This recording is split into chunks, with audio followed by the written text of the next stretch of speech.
ধ্রুব মানা করল না, নিচের দিকে ঝুঁকে এসে ইফাজের বরাবর হয়ে ওকে সব ছবি দেখালো। ইফাজ ছবি দেখতে দেখতে ধ্রুবর দিকে তাকালো, একটু দোনামোনা করছে। ধ্রুব হয়তো সেটা বুঝতে পারলো ও ইফাজের বাচ্চা বাচ্চা মুখের দিকে চেয়ে জিজ্ঞেস করলো, ছবি তুলতে চাও তুমি?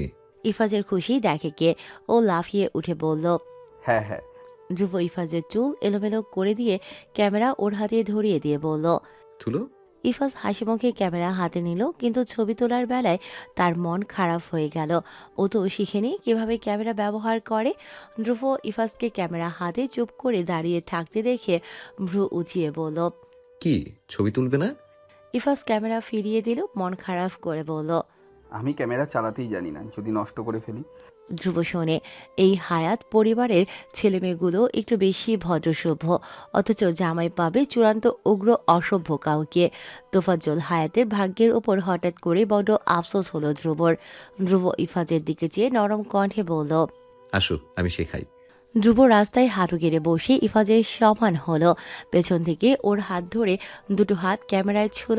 ইফাজের হাতে হাত ধরে তারপর কিভাবে ক্যামেরা চালাতে হয় সেটা শেখাতে লাগলো। ইফাজ খুব মনোযোগ দিয়ে দেখছিল ধ্রুবর শেখানো। ধ্রুব শেখানো শেষ করতে ইফাজ নিজে নিজেই একটা ছবি তুলল। ছবিটা ছিল একটা গরুর গাড়ির, যা বেশ ভালোই এসেছে। নিজের তোলা ছবি দেখে ইফাজ খুশি হয়ে লাফিয়ে উঠল, বলল। ভাইয়া দেখো ছবিটা সুন্দর না? ধ্রুব দেখে ছবিটা ততটা স্পষ্ট আসেনি, কিন্তু ইফাজের খুশি দেখে ধ্রুব শান্ত স্বরে বলল। জোস ছবি তুলেছো তুমি, আরো তুলবে? ইফাজ উচ্ছ্বসিত গলায় বলল। হ্যাঁ, আরও তুলবো। ধ্রুব মানা করল না, ওরও ভালো লাগছিল ইফাজের পাগলামিগুলো। ও ইফাজের দিকে চেয়ে আশকারা দেখিয়ে মৃদু হেসে বলল। যত ইচ্ছা তুলো, আজকের দিনের জন্য এই ক্যামেরা তোমার। ইফাজ অবাক হয়ে বলল। সত্যি তোমার ফিল্ম শেষ হয়ে যাবে না তো? ধ্রুব হাসি মুখে জবাব দিল। আমার কাছে আরো আছে, তুমি ছবি তুলতে থাকো। ইফাজ এটা শুনে খুশিতে নাচতে নাচতে যা দেখছে সেটারই ছবি তুলতে লাগলো। ইফাজ ছবি তুলে তুলে ধ্রুবকে দেখাচ্ছে। ধ্রুব তার পাশে হাঁটছিল, মাঝে মধ্যে ইফাজকে টুকটাক নতুন কিছু শিখিয়েও দিয়েছিল। একসময় ধ্রুবর হঠাৎ কি মনে হলো, সে হাঁটতে হাঁটতে ইফাজকে জিজ্ঞেস করলো। ইফাজ, তোমার বাবা বলছিলেন আজ তোমাদের বাড়িতে মেহমান আসবে। কে আসবে জানো? মিথ্যে কথা। তোফাজ্জল এমন কোনো কথাই বলেনি ধ্রুবকে, কিন্তু ধ্রুব ইফাজের মুখ থেকে কথা টেনে বের করার জন্য কথা তুলেছে। ইফাজ এক চোখ বন্ধ করে ডান চোখ দিয়ে ক্যামেরার লেন্স দেখতে দেখতে জবাব দিল। আজ না, আগামীকাল আসবে ওরা। ধ্রুব যেন এবার সুযোগ হাতে পেল। ও ভ্রু কুঁচকে ফেলল, জিজ্ঞেস করল। ওরা কারা জানো তুমি? ইফাজ ছবি তুলতে তুলতে বলল। আপুকে ছেলেপক্ষ দেখতে আসবে। কথাটা শুনেই ধ্রুবর চোয়াল মুহূর্তেই শক্ত হয়ে গেল। ও হাত মুষ্টিবদ্ধ করে ফেলে নিজেকে সামলালো। গলার স্বর যথাসম্ভব নরম রেখে প্রশ্ন করে গেল। ছেলে কি করে? ইফাজ নিজের মতো করেই জবাব দিল। দুলাভাই তো ঢাকায় চাকরি করে। মা বলেছিলেন উনি একটা কাপড়ের ফ্যাক্টরিতে ম্যানেজার। দুলাভাই শব্দটা শুনে ধ্রুবর মুষ্টি শক্ত হয়ে গেল। তার ওপর তার প্রতিদ্বন্দ্বী কিনা একজন ম্যানেজার, অথচ সে কিনা একটা ম্যানেজারের জন্য মাথায় ৮০ কেজি ওজনের জেলাসি পুষে রেখেছে। এমন শত ম্যানেজার ধ্রুবর আশেপাশে ঘুরঘুর করে। ধ্রুব রেগে ইফাজের হাত থেকে ক্যামেরা নিয়ে গেল। ইফাজ ক্যামেরা খুইয়ে অবাক হয়ে ধ্রুবর দিকে চেয়ে রইল, মন খারাপ নিয়ে বলল। আর ছবি তুলবো না? তুমি তো বলেছিলে আজ সারাদিন ক্যামেরাটা আমার। ধ্রুব হাসার চেষ্টা করে ক্যামেরা নিজের হাতে রেখে বলল। এটা আমার ক্যামেরা, বাট আমি এটা তোমাকে দেবো যখনই তুমি চাইবে, কিন্তু ওয়ান কন্ডিশন। ইফাজের মলিন মুখে হাসি ফুটল। সে ধ্রুবর শার্ট ধরে টান দিয়ে বলল। বলো না কি সত্য? ধ্রুব ক্যামেরা ওর কাঁধে ঝুলিয়ে হাঁটু গেড়ে ইফাজের মুখোমুখি বসলো। ইফাজের চুল এলোমেলো করে দিয়ে বলতে লাগলো। আজ থেকে তুমি আমার শালা। যখনই আমরা দুজন একা থাকবো তুমি আমাকে দুলাভাই বলে ডাকবে। ইফাজের চোখ এ কথা শুনে চড়ক গাছ হয়ে গেল। ও বড় বড় চোখ করে অবাক হয়ে বলল। কিন্তু তুমি তো আপুকে বিয়ে করনি, তোমাকে কেন দুলাভাই ডাকবো? ধ্রুব বিরক্ত হলো। ছোট্ট প্যাকেটে বড় ধামাকা, এই পুচকে ছেলে বাপের মতোই শেয়ানা ভীষণ। ধ্রুব একটু ভেবে নিল, পরপর মুচকি হেসে বোঝাতে লাগলো আবল তাবল। আমার বিয়ে হচ্ছে না, পাত্রী পাচ্ছি না বিয়ে করার জন্য, কিন্তু আমার একটা শালা পাওয়ার ভীষণ শখ, যে আমাকে দুলাভাই বলে ডাকবে। বউ নেই, তাই শালাও পাচ্ছি না। তোমাকে আমার ভালো লেগেছে, আজ থেকে তুমি আমার শালা, ঠিক আছে? ইফাজের চোখ টলমল করে উঠল। ধ্রুবর দুঃখ ভরা কাহিনী শুনে ওর চোখ ভিজে এলো। ও দুঃখী ধ্রুবকে সান্ত্বনা দিতে ওকে হঠাৎ জড়িয়ে ধরল। ধ্রুব ভ্যাবাচাকা খেয়ে গেল। ও তবুও এক হাত তুলে ইফাজের পিঠে রেখে বোলালো। ইফাজ নাক টেনে বলল, আর কষ্ট পেও না, তুমি আজ থেকে আমার দুলাভাই। ধ্রুব ইফাজের বাঁচামো ওর সরলতা দেখে হেসে ফেলল শব্দ করে। ইফাজ মুখ উঠালো ধ্রুবর কাঁধ থেকে। ধ্রুবর হাসি ও ইমোশনকে অপমান করে ফেলেছে। ধ্রুব হাসতে হাসতে ইফাজের চুল এলোমেলো করে দিয়ে বলল, আমাদের শালা দুলাভাই জুটি জোশ হবে শালাবাবু। ধ্রুব এখনো হাসছে। ইফাজ মুখটা ফুলিয়ে ওর হাসি দেখছে। তার অযথা হাসি ইফাজকে এবার বিরক্তি করতে লাগলো। ইফাজ 2 হাত কোমরে রেখে নাক ফুলিয়ে বলল, তুমি হাসছো কেন? ধ্রুব হাসি থামিয়ে স্বাভাবিক হওয়ার চেষ্টা করল। ইফাজের হাত ধরে ওকে টেনে ওর ছোট মোটো শরীরটা নিজের সঙ্গে মিশিয়ে নিতে নিতে বলল, আমার বোঝা হয়ে গেছে কেন ও এত সরল। তোমরা তোমাদের মায়ের জিন পেয়ে গেছো, বাট আই লাভ ইট। ইফাজ ধ্রুবর কাঁধে মুখ গুজে শুধু শুনে যাচ্ছিল কথাগুলো। অথচ এসব কথার মানে ও এক বিন্দুও বোঝেনি। ইফাজ আর ধ্রুব হারছে। ইফাজের হাতে ক্যামেরা ও ছবি তুলছে। ধ্রুব হাঁটতে হাঁটতে বলল, ইফাজ, তোমার আপুকে যে ছেলে দেখতে আসবে সে কি ধরনের মানুষ? ইফাজ ক্যামেরার তোলা ছবি খুঁটিয়ে খুঁটিয়ে দেখে অন্যমনস্ক গলায় বলল। দুল। সঙ্গে সঙ্গে ধ্রুব তাকালো ইফাজের দিকে। ইফাজ চমকে ওঠে। ও ভুল জায়গায় ভুল কথা বলে ফেলেছে। এখন আবার যদি ধ্রুব ওর হাত থেকে ক্যামেরা নিয়ে যায়। ইফাজ দ্রুত জিভ কেটে বলল, সরি, ওই ভাইয়ার নাম ফারদিন হোসেন, আব্বুর বন্ধুর ছেলে। ধ্রুব শান্ত হলো। ছেলের বুদ্ধি আছে যথেষ্ট। ধ্রুব এবার মোক্ষম কথাটাই তুলে ফেলল। ইফাজ, তোমার একটা সাহায্য দরকার আমার, করবে? ইফাজ ছবি তোলা বাদ দিয়ে অবাক চোখে তাকালো ধ্রুবর দিকে। ধ্রুব ইফাজের চাহনি দেখে আগেভাগেই সাবধান হয়ে লোভনীয় অফার তুলল দ্রুতই। সাহায্য করলে তুমি যা চাইবে তা পাবে, এমনকি এই ক্যামেরাটাও ফর লাইফ টাইম। ইফাজের চোখ মুখ উজ্জ্বল হয়ে উঠল। সে খুশিতে লাফিয়ে উঠে বলল, কি কাজ দুলাভাই? ধ্রুব আর ইফাত সারা দুপুর ক্যামেরা নিয়ে এদিক ওদিক ঘুরে বেরিয়েছে। বাড়ি ফেরার কিছুটা পথ আসতেই তারা দেখে এক জায়গায় মানুষের অনেক ভিড় জমে আছে। গ্রামের মানুষজনও সেদিকে দৌড়ে দৌড়ে যাচ্ছে। ইফাজের মনে শঙ্কা ও ভয় পেয়ে ধ্রুবর এক আঙুল চেপে ধরল। ধ্রুব ইফাজের ধরে থাকা আঙুলের দিকে একবার চেয়ে ভ্রু কুঁচকে সামনের দিকে তাকালো। গ্রামের মানুষ হইচই করছিল কিছু একটা নিয়ে। ধ্রুব এগিয়ে গিয়ে ঘটনাটি দেখতে চাইল, কিন্তু মাঝপথে ইফাজ ধ্রুবর আঙুল ধরে আটকে ফেলে বলল, দুলাভাই যেও না, যদি আমরা ফেসে যাই। ধ্রুব ইফাজের কথায় কান দিল না। সামনের ভিড়ের দিকে চেয়ে ভ্রু কুঁচকে শুধু বলল, কিছু হবে না, আসো আমার সঙ্গে। ইফাজ ধ্রুবর আঙুল ছেড়ে হাত চেপে ধরল ভয়ে।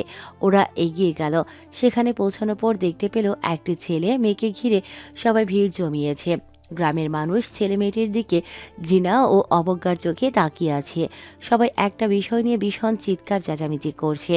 ছেলেটির মুখে মাস্ক ছিল, যা খুলে ফেলা হয়েছে। মেয়েটির বোরকার উপর নিকাব পরা। ধ্রুব আশেপাশের কথা শোনার পর বুঝল এই দুজন এই গ্রামে প্রেম করতে গিয়ে ধরা পড়েছে। গ্রামের লোকের এদের নিয়ে চূড়ান্ত কঠোর সমালোচনা দেখে ধ্রুব হতভম্ব হয়ে তাকিয়ে রইল। ও যা শুনেছে তার নিজের চোখে দেখতে পেয়ে সে বিস্মিত। ও কেন যেন স্পষ্ট ওই ছেলের জায়গায় নিজেকে দেখতে পাচ্ছে, আর মেয়েটির জায়গায় অদিতি। গ্রামের মুরব্বীরা সিদ্ধান্ত নিয়েছে ছেলে মেয়েটিকে কঠোর শাস্তি দিতে হবে। পবিত্র গ্রামের মাটি অপবিত্র করার সাহস দেখানোর জন্য তারা দায়ী। তোফাজ্জল হায়াতকে খবর দেওয়া হয়েছে। তার বাড়িতে আজ বিচারের আসর বসবে। ধ্রুব তাদের এই আচরণ দেখে নির্বাক হয়ে দাঁড়িয়ে আছে। এসব কি হচ্ছে? প্রেম করলেই এমন শাস্তি দিতে হবে? ধ্রুব কিছু বলার চেষ্টা করল। আপনারা ঠান্ডা হন প্লিজ, সামান্য প্রেমই তো করেছে, এখানে প্রবলেম কি? চারপাশের উত্তেজনা ধ্রুবর কথা শুনে আচমকা স্তব্ধ হয়ে গেছে। ইফাজ ধ্রুবর আঙুল চেপে ধরল ভয়ে। তার দুলাভাই এসব বলছেটা কি? গ্রামের লোক ধ্রুবকে আগাগোড়া দেখছে। এই শহরে ছেলে গ্রামে কোথায় এসেছে? ধ্রুব ওদের বাঁকা চোখে তাকানোকে পাত্তাই দিল না। নিজের মতো করে বলে গেল, আপনাদের মনে হচ্ছে না যে আপনারা বেশি করছেন? ছেলে মেয়ে অ্যাডাল্ট নিজেদের মনমর্জি মতো প্রেম করেছে, হোয়াটস রং উইথ দ্যাট? ইফাজের মাথায় পড়ে বাজ। ও আশেপাশের লোকের অবাক দৃষ্টি, ওদের কারো কারো রূঢ় দৃষ্টি দেখে ভয় পেয়ে ধ্রুবর টি শার্ট টেনে ধরে। ভাইয়া চলো এখান থেকে চলে যাই, আব্বা শুনলে আমাদের মেরে ফেলবে, চলো না। ইফাজ বারবার ধ্রুবকে টানছিল, ধ্রুব যায় না। ও তখনও স্থির ভঙ্গিতে সেভাবেই দাঁড়িয়ে থাকে। ও শুনতে চায় গ্রামে এসব হচ্ছে নাকি। ওর ভ্রু কুঁচকানো। এ পর্যায়ে একজন মধ্যবয়স্ক লোক ধ্রুবর কাঁধে ধাক্কা দিয়ে শাসিয়ে ওঠে। এই ছেলে, গ্রামের মুরব্বীদের সিদ্ধান্তের উপর কথা বলার সাহস হয় কেমনে তোমার? ধ্রুব সেই ধাক্কায় পিছিয়ে যায়। বুকের দিকে একবার চেয়ে পরপর শান্ত চোখে ওই লোকটাকে দেখে শুধু এটুকু বলল। গায়ে হাত দেবেন না। ওই মধ্যবয়স্ক লোক তবুও এগিয়ে যায় ধ্রুবর দিকে। ধ্রুব পেছাতে থাকে। ওর রাগ ধীরে ধীরে বাড়ছে, যে কোনো মুহূর্তেই ঘুষি পড়তে পারে। ওই লোক ধ্রুবর বুকে ধাক্কা দিতে দিতে বলল। প্রেমের পক্ষে থাকো আর আল্লাহর বিরুদ্ধে করো, সাহস তো কম না তোমার? ধ্রুব পেছাতে থাকে। ধ্রুবর আঙুল চেপে ইফাজও পেছায়। এক পর্যায়ে ধ্রুব থামে, আর পেছায় না। ওই লোক এবার চূড়ান্ত খারাপ কথাটা বলে ফেলে। গ্রামের কোনো ছেলে পছন্দ হয়েছে? নিজের রাস্তা ক্লিয়ার করতেছে নাকি? ব্যাস, ধ্রুবর রাগ এবার তুঙ্গে উঠে যায়। ও রক্তলাল চোখে চেয়ে হাত উঁচিয়ে ঘুষি বসাতে উদ্যত হলো। ইফাজ ভয়ে ধ্রুবর আঙুল ছেড়ে দুহাতে চোখ চেপে ধরল। তবে ধ্রুবকে আটকে দিল অন্য একজন বৃদ্ধ। ধ্রুবর হাত চেপে ধরতে ধ্রুব চেঁচিয়ে উঠল। ছাড়ুন আমাকে। বেটার কত বড় সাহস! কাকে নিয়ে কি বলছে? আমি ধ্রুব থমকে উঠিয়ে থেমে গেল। হঠাৎ কি বলতে যাচ্ছিল ও। ধ্রুব ঠান্ডা হয়ে যায় একদম। হাত নামিয়ে গায়ের টি শার্টের ময়লা ঝাড়তে ঝাড়তে ভ্রু কুঁচকে সামনে থাকা লোকটার দিকে যায়। মধ্যবয়স্ক ওই লোকটার চোখে উপহাসের হাসি। ধ্রুব চোখ উল্টে ফেলে হতাশ। নিজেকে সামলাচ্ছে ও অদিতির জন্য, অথচ এরা ওকে ভালো থাকতে দিচ্ছে না। এসবের পর ইফাজ ধ্রুবকে টেনে নিতে লাগলো বাড়ির দিকে। ধ্রুব ইফাজের সঙ্গে হাঁটছিল ঠিকই, কিন্তু বারবার পেছনে তাকিয়ে তাকিয়ে দেখছিল গ্রামের মানুষদের উন্মুক্ত আচরণ। বাড়ি পৌঁছানোর পর দেখতে পেল তোফাজ্জল হায়াতের উঠোনে বিচার সভা বসার জন্য চেয়ার টেবিল সাজানো হয়েছে। ফাহিমা তখন চুলায় চা বসিয়েছেন। ইফাজ বাড়ি ঢুকতে না ঢুকতেই তাকে কাজে লাগিয়ে দেয়া হলো। হঠাৎ ধ্রুবের দৃষ্টি গেল এক কোণে চেয়ার হাতে দাঁড়ানো অদিতির দিকে। ধ্রুব তাকিয়ে রইল। ওর চোখ অদ্ভুতভাবে ভীষণ শান্ত ছিল। অদিতির চোখে মুখে নীরবতা। ধ্রুব চেয়েছিল অদিতি দীর্ঘশ্বাস ফেলে উঠোনে চেয়ার রেখে ভেতরে চলে গেল। এর মধ্যে তোফাজ্জল হায়াতের উঠোনে লোকজনে গিজগিজ করতে লাগলো। গণ্যমান্য লোকেরা চেয়ারে বসেছেন, কেউ দাঁড়িয়ে কেউ বসে আছে। মাঝখানে দাঁড় করিয়ে রাখা হয়েছে সেই ছেলে মেয়েটিকে। দুজনই অবিরাম কাঁদছে। ছেলেটির বাবা মা লজ্জায় মাথা নত করে আছে। মেয়েটির বাবা গাছ ধরে দাঁড়িয়ে আছেন, চোখে পানি, যে কোনো মুহূর্তে জ্ঞান হারাবেন। বিচার শুরু হলো। ধ্রুব একপাশে দাঁড়িয়ে আছে। অদূরে জানালার পর্দার ফাঁকে অদিতির অর্ধেক মুখটুকু দেখা যাচ্ছে। তোফাজ্জল হায়াত বিচারে এলেন। সবাই জায়গা ছাড়ল ওনার জন্য। তোফাজ্জল সকলের মধ্যমণি হয়ে চেয়ারে পায়ের উপর পা তুলে বসলেন। তার চোখে ছিল শীতল দৃষ্টি। গ্রামের লোকজনের জানা সাপ এদের ধান ক্ষেতের পাশে অশ্লীল কাজ করতে দেখা গেছে। সঙ্গে সঙ্গে ছেলেটি প্রতিবাদ করে বলল, আমরা কোনো অশ্লীল কাজ করিনি, আমরা শুধু দেখা করছিলাম। তোফাজ্জল হাত তুলে ছেলেটিকে থামিয়ে দিলেন। ছেলেটি হাত দেখিয়ে থেমে গেল। তোফাজ্জল তারপর ছেলেটির পরিবারের দিকে তাকিয়ে বললেন, আপনারা কিছু বলবেন? ছেলের বাবা কাঁদতে কাঁদতে বললেন, আপনি যা সিদ্ধান্ত নেন নিন। ওকে আমি আজ থেকে গ্রামবাসীর সামনে ত্যায্য করলাম। ছেলেটি হতবাক হয়ে চিৎকার করে উঠল। আব্বা, ছেলের চিৎকারে মুষড়ে পড়লেন উনি, কিন্তু একঘরে করে দেবার ভয়ে শাসিয়ে উঠলেন। চুপ! তোর মা মরার পর আমি তোকে কত কষ্টে বড় করেছি, যাতে তুই বড় হলে রঙ্গলীলা করতে পারোস, এই জন্য। শালা জানোয়ার! ছেলের চোখ বুজে ফেলেছে। বাবার মুখে নিজেকে নিয়ে ঘেন্না ওর রুহ অবধি কাঁপিয়ে তুলছে যেন। তোফাজ্জল ওসব দেখেন না। উনি মেয়ের পরিবারকে জিজ্ঞেস করলেন, আপনাদের কিছু বলার আছে? মেয়েটির পরিবারও একই সুরে কথা বলে। মেয়েটির বাবা কান্নায় ভেঙে পড়ে বললেন, আমার মেয়েকে আমি ত্যায্য করলাম। আপনি যা সিদ্ধান্ত নেবেন তাই মাইনা নেব। মেয়েটি এবার শব্দ করে ফুপিয়ে কেঁদে ফেলল। ছেলে হয়তো মেয়ের কান্না শুনে অপরাধ বোধে ভোগে। ও এবার আর কোনো উপায় না পেয়ে সোজা তোফাজ্জল হায়াতের পায়ে পড়ে গেল। তোফাজ্জল ওভাবেই বসে নড়লেন না জায়গা থেকে। ছেলে পায়ে হাত দিয়ে কাঁদতে লাগলো। চাচা, আমি ওকে বিয়ে করে ফেলবো, আমাদের সম্পর্ক আমি হালাল করে দেবো, প্লিজ তবু এত বড় শাস্তি দিবেন না আমাদের। তোফাজ্জল হায়াত পা সরিয়ে ফেললেন। ছেলেটা মুখ থুবড়ে মাটিতে পড়লেন। মেয়েটা হন্তদন্ত হয়ে এগিয়ে যেতে চাইলে তাকে আটকে ফেলা হলো। ছেলেটা চোখ মুছে উঠে দাঁড়ালো। তোফাজ্জল কঠোর কণ্ঠে বললেন, প্রেম করার আগে এই প্রস্তাব দিলে আমরা মেনে নিতাম, হারাম কাজ করার আগে কেন হালাল করার কথা মাথায় এলো না? ধ্রুব শুনতে থাকে। ছেলেটি বিষণ্ণ গলায় বলল, ওর পরিবার মানবে না, আমি বেকার তাই। তাছাড়া আমি ভয় পেয়েছিলাম তাই আপনাদের কাছে যেতে পারিনি। তোফাজ্জল হায়াত বললেন। আমি তোমাকে চাকরি দিতাম, তুমি আমার কাছে কেন আসোনি? ছেলেটি উত্তর দিল। আমি ভয় পেয়েছিলাম চাচা, আপনি প্রেমের এত ঘোর বিরোধী, যদি কিছু করে ফেলতেন। তোফাজ্জল আশেপাশে তাকিয়ে সবার জবাব নেয়ার জন্য বললেন। আমি এই গ্রামে কাউকে সৎ পথে সাহায্য করতে অস্বীকার করেছি। আজ অবধি কেউ কি কখনো আমার কাছে আসতে ভয় পেয়েছে? গ্রামের লোকেরা একে অন্যের দিকে তাকালো। শেষমেশ সবাই মাথা নেড়ে তোফাজ্জলের অবদানের কথা এক বাক্যে স্বীকার করলো। তোফাজ্জল এবার ছেলেটার দিকে তাকালেন, বললেন। হারাম তো হারামি, এবার অন্যদের সঙ্গে যা ঘটেছে তোমাদের সঙ্গেও তাই ঘটবে। এই কথাই যেন পুরো উঠোনে হইচই লেগে গেল। ছেলেটি এবার নিজেই কেঁদে ফেলল। তোফাজ্জল হায়াত উঠে দাঁড়ালেন, সবার উদ্দেশ্যে বললেন। ওদের এখনই বিয়ে দেওয়া হবে, কাজে আনা হোক, তারপর তোমরা এই গ্রাম ছেড়ে চলে যাবে। যেহেতু তোমাদের বাবা মা তোমাদের ত্যায্য করেছে, তাই তাদের একঘরে করা হবে না। তবে যদি তাদের সঙ্গে তোমাদের পরিবারের কোনো যোগাযোগ প্রমাণিত হয় তাহলে কঠোর ব্যবস্থা নেওয়া হবে। ছেলে মেয়ের বাবারা সবাই হতবুদ্ধি হয়ে তোফাজ্জলের দিকে তাকিয়ে রইল। ওদের হৃদয় থমকে গেছে যেন। মুহূর্তেই কোলাহল শুরু হয়ে গেল। তোফাজ্জল নিজের ঘরের দিকে হাঁটতে শুরু করলেন। হঠাৎ পেছন থেকে সেই ছেলেটি চিৎকার করে ডেকে উঠল। হায়াত সাহেব দাঁড়ান। ছেলেটির চিৎকারে তোফাজ্জল থামলেন। পেছনে ফিরে গম্ভীর শান্ত দৃষ্টিতে ছেলেটিকে দেখলেন। সঙ্গে উপলব্ধি করলেন ওর চোখের হিংস্রতা, প্রতিশোধ পরায়ণতা। ছেলেটি এগিয়ে এসে মুখোমুখি দাঁড়ালো ওনার। তার চোখে ছিল অদ্ভুত এক ভাষা। সে তার ভেজা চোখ দুটো তোফাজ্জলের চোখে রেখে বলল। আপনি এত প্রেম বিরোধী, লোকের ভালোবাসার উপর আঙুল তোলেন। যদি কোনোদিন আপনার ছেলে মেয়ে প্রেম করে তখন কি করবে? তখন কেমন বিচার করবেন? ধ্রুব থমকে তাকিয়ে রইল। ওর নিঃশ্বাস আটকে গেছে। তোফাজ্জলের জবাব শোনার জন্য ওর ভেতরে ছটফট।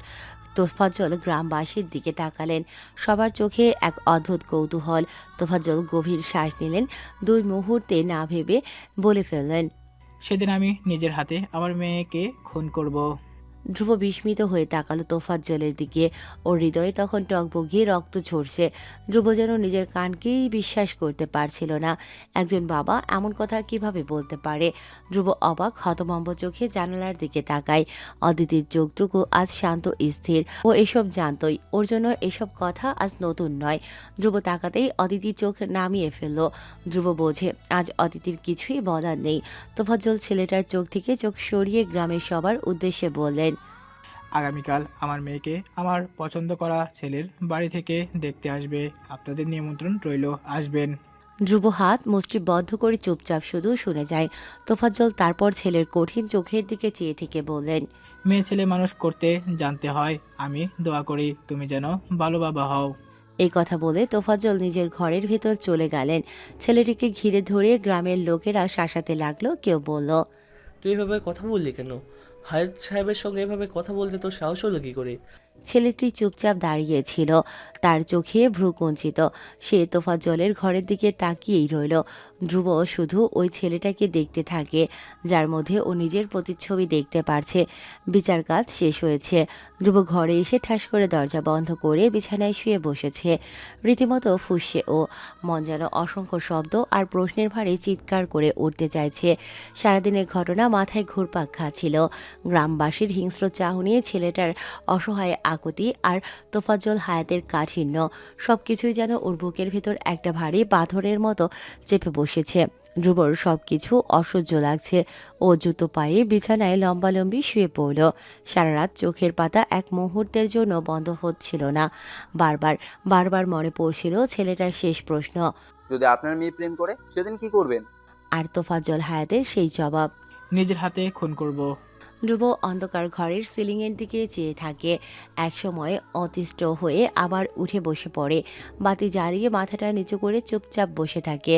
একসময় সেটাতেও শান্তি না মিললে জানালার পাশে গিয়ে দাঁড়ালো।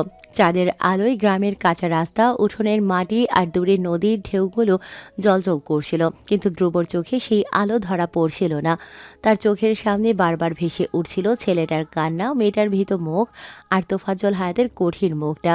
ওই ছেলেটা ধ্রুব হতে পারত, মেয়েটা অদিতি হতে পারত। ধ্রুব ওই ছেলেটার জায়গায় নিজেকে বসিয়ে ভেতরে ভেতরে ফুঁসে উঠল। জানালার গ্রিলে হাত ঠেসে চেপে ধরে কল লাগালো কাউকে। ওপাশ থেকে কল রিসিভ হলে ধ্রুব হিসিয়ে বলল। লক্ষ্মীপুর গ্রাম, ছেলে ঢাকার ম্যানেজার, খোঁজ নাও। আপাতত এটাই করো বলত, এর পরবর্তী কাজ আমি জানিয়ে দেব। সকাল সকাল তোফাজ্জল তৈরি হচ্ছেন বাজারে যেতে।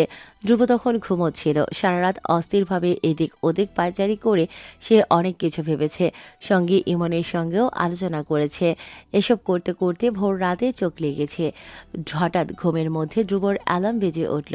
জীবনেও অ্যালার্ম শুনে ঘুম থেকে না ওঠা ধ্রুব এবারেও ভ্রুট্রু কুঁচকে মহাবিরক্তি হয়ে হাত দিয়ে মোবাইলের অ্যালার্ম বন্ধ করে ফেলল।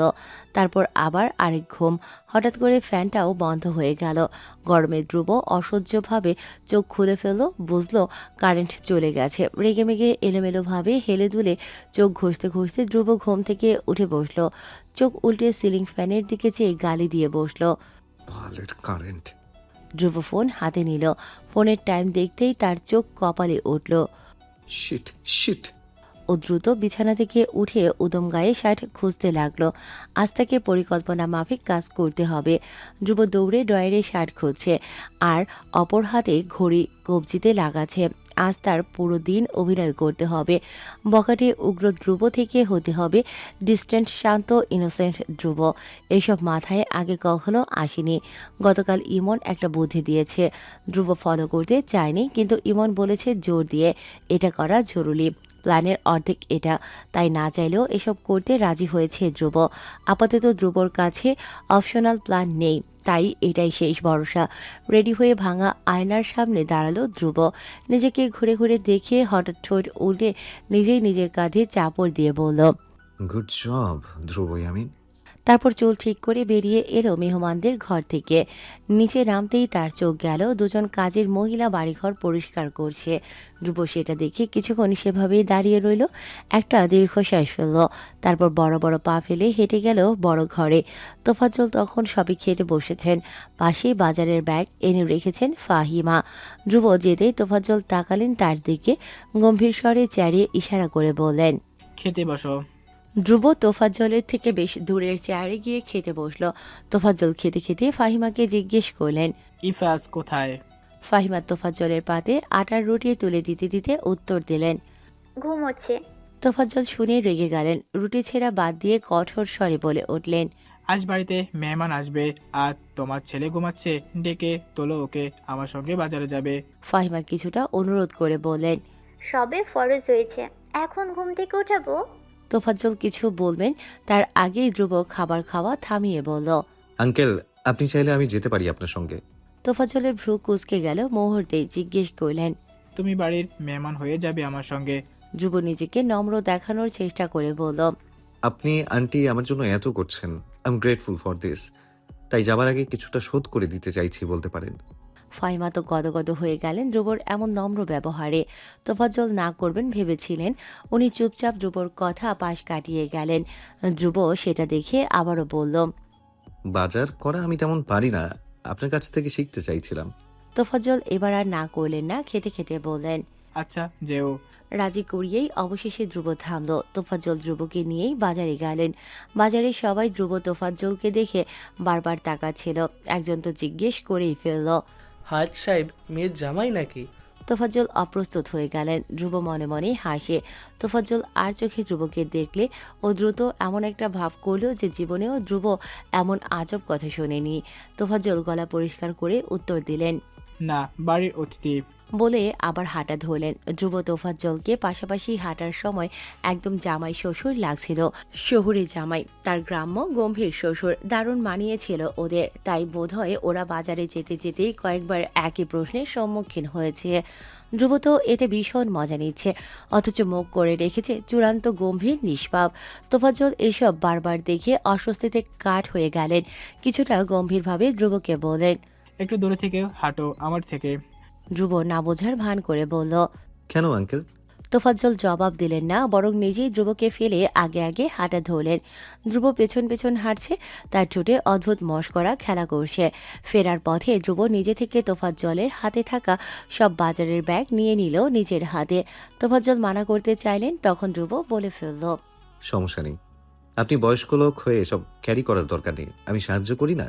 তোফাজ্জল আর না করলেন না। ধ্রুব ইতিমধ্যেই তোফাজ্জলের মন কিছুটা জয় করে ফেলেছে। উনি বারবার ধ্রুবকে দেখছিলেন, ছেলেটা এত ভালো। ধ্রুব যখন বাজার করে বাড়ি ঢুকেছে, তোফাজ্জল তখন গোসল করতে পুকুরে নেমেছেন। ধ্রুব বাজার নিয়ে ডাকলো বাড়ির বাইরে। আন্টি, বাজার। ফাহিমা আসার আগেই চোখে পড়ল অদিতিকে। তার মাথায় ঘোমটা টানা, চোখটা অদ্ভুতভাবে শান্ত আজ। ধ্রুবর দিকে অদিতি সেভাবেই যে এগিয়ে এলো। ধ্রুব অদিতির ওই চোখ দেখে অনেক কিছুই বুঝে গেল। ধ্রুব অদিতির দিকে চেয়ে ভীষণ স্বাভাবিকভাবে ওর দিকে ব্যাগ এগিয়ে দিল। অদিতি ব্যাগ নিল না, বরং চাপা গলায় এটুকু বলে উঠল, আমার বিয়েতে আপনার আনন্দ দেখে ভালো লাগছে আমার। ধ্রুব চোখ তুলে দেখল অদিতিকে। ওর চোখের ভাষা অদিতি বোঝে না। অদিতি চিন্তিত ভঙ্গিতে বলল, কি চাইছেন, কি করছেন, খোদ আপনি ছাড়া কেউ ভালো জানে না। ধ্রুব উত্তরে নিজেও চাপা গলায় ধীমে আওয়াজে বলল, কিচ্ছু চাইবো না যদি এক্ষুনি তুমি আমার প্রপোজের জবাব দাও। সময় আছে এখনো অদিতি। আমার এসব কিছু করা দরকারই ছিল না। তুমি আমাকে ঘোরাচ্ছ নিজের পেছনে, আর আমি ধ্রুব ইয়ামিন ঘুরছিও। গড। অদিতি কিছু বলবে তার আগেই ফাহিমা আঁচলে তখন হাত মুছতে মুছতে উঠোনে এলেন। ফাহিমাকে দেখে অদিতি দ্রুত বাজারের ব্যাগ ধ্রুবর হাত থেকে নিয়ে ঘরে ঢুকে গেল। ধ্রুব ফাহিমাকে দেখিয়ে দেখিয়ে কপালের ঘাম মুছল। ফাহিমা সেটা দেখে বললেন, বাবা বিশ্রাম নাও ঘরে গিয়ে, অনেক করেছো তুমি। ধ্রুব নম্রভাবে হাসলো, উত্তর দিল। No problem aunty. ফাহিমা ধ্রুবর এমন দায়িত্ববোধ দেখে হঠাৎ ভেবে বললেন, বিয়ে করেছো তুমি? ধ্রুব বুঝলো প্ল্যান লাইন মতোই আছে। ও লাজুক গলায় মাথার পেছনটা চুলকিয়ে নত মুখে উত্তর দিল। মন মতো পাত্রী পাইনি আন্টি, পেলে করে ফেলার ইচ্ছে আছে। ফাহিমা এবার মস্করা করে বললেন, খুঁজে দিই আমরা তোমার জন্য একটা পাত্রী। এই গ্রামে অনেক ভালো মেয়ে আছে কিন্তু ধ্রুব। ধ্রুব লাজুক ভাব ফুটিয়ে তোলার চেষ্টা করে উত্তর দিল। আপনারা যা ভালো মনে করেন। ফাহিমা ধ্রুবর অভিনয়ের লজ্জা দেখে হেসে ফেললেন। ধ্রুব পাশ কাটিয়ে দ্রুত ঘরে চলে গেল। রুমে গিয়েই কল লাগালো ইমনকে। ওবাসে ইমন কল ধরলে ধ্রুব দিয়ে ওঠে রামধমক। শালা কি বুদ্ধি দিয়েছিস এগুলো? অ্যাক্টিং অনেক ক্লেম হয়ে যাচ্ছে ইমন। আমি পারবো না এইসব, অন্য আইডিয়া দে। ইমন তখন খাচ্ছিল। ও খাবারের লোকমা হাতে তুলে আবার ফেলে দিল। মুহূর্তে দ্রুত বলে উঠল, আমার ভাই ঠান্ডা হওয়া, এছাড়া আর কোনো উপায় নাই। তুই আমার কথা মতো কাজ করে দেখ না একবার, তারপর অদিতি তোরই গ্যারান্টি। ধ্রুব চোখ ছোট ছোট করে তাকালো, বলল, যদি তোর এই আজগুবি প্ল্যান ঠিকঠাক কাজে না লাগে, তোকে তো আমি খাইছি। ইমন হেসে আত্মবিশ্বাসী গলায় বলল, করবে বাপ, করবে।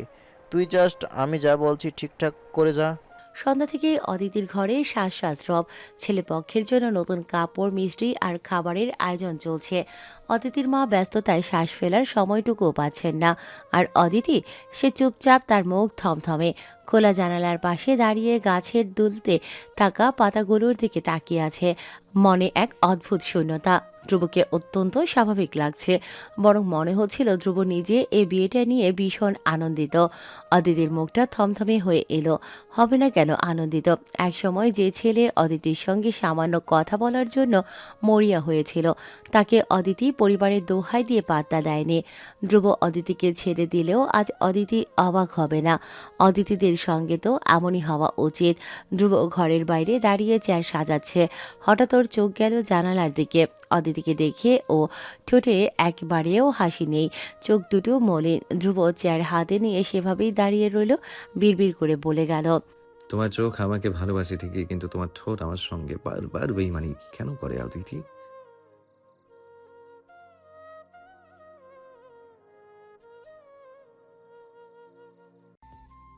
ধ্রুব অদিতির দিকে তাকিয়েছিল। অদিতির এলোমেলো দৃষ্টি হঠাৎ পড়ে গেল ধ্রুবর চোখে। অদিতি সোজা হয়ে দাঁড়িয়ে মলিন হাসল। ধ্রুব চোখ নামিয়ে ছোট্ট করে শ্বাস ফেলে ভেতরে চলে গেল। অদিতি কিছুটা অবাক হয়ে গেল। ধ্রুব কি ওকে পাশ কাটিয়ে এড়িয়ে গেল এইমাত্র? রাত হতেই গোটা গ্রাম হয়ে গেল জমজমাট। তোফাজ্জল হায়াতের উঠোনে মানুষের ভিড়। আলো ঝলমল করছে, কিন্তু অদিতি নিজের ঘরে সাদা চাদরের ওপর বসে আছে। তার চোখ ফোলা, মুখ শুকনো। বারবার মনে পড়ছে ধ্রুবই সেই গম্ভীর মুখ, সেই নিরসক্ত গলা। ওদিকে ধ্রুব খাবারের তদারকি করছিল। তোফাজ্জল সারাদিন ধ্রুবর কাজ দেখে যার পরনাই খুশি, কিন্তু মুখে সেটা প্রকাশ করলেন না। তিনি ধ্রুবর কাছে এগিয়ে গেলেন। ধ্রুব ওনাকে দেখেই আগ বাড়িয়ে বলল, আঙ্কেল, মশলাপাতি কম হয়েছিল, আমি এক্সট্রা আনিয়ে রেখেছিলাম, আর চিকেন এক্সট্রা লেগেছে, ওগুলো আনতে পাঠিয়েছি বাজারে। তোফাজ্জল ভ্রু কুঁচকে তাকিয়ে রইলেন ধ্রুবর দিকে। ধ্রুব বাজারের এক্সট্রা ফর্দ এগিয়ে দিল ওনার দিকে। তোফাজ্জল সেটা হাতে নিলেন। একবার দেখেই আবার ভাঁজ করে পাঞ্জাবির পকেটে রেখে দিলেন। ধ্রুব আরও কিছু বলবে তার আগে তোফাজ্জল শান্ত গলায় জিজ্ঞেস করে বসলেন, তুমি আমাদের জন্য এসব কেন করছো? কি উদ্দেশ্য? ধ্রুব থেমে গেল। কি বলবে এখন?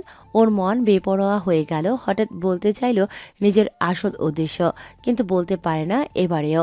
ও মাথাটা নিচু করে ফেলে দোনামোনা করে বলে, নিজের শান্তির জন্যই করছি আমি। আপনাদের আমার অনেক আপন মনে হচ্ছিল, তাই করছি।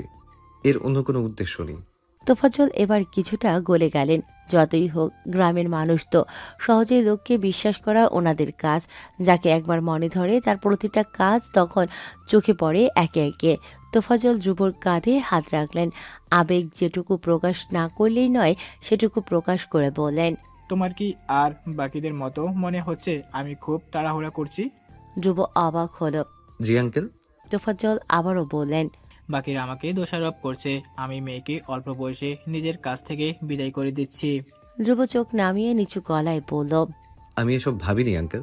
তোফাজ্জল থামলেন, পরপর গম্ভীর স্বরে বলে যেতে লাগলেন, সবে আমার সিদ্ধান্ত খুশি নয়, কিন্তু আমি আমার আজকাল ভয় হয় ভীষণ।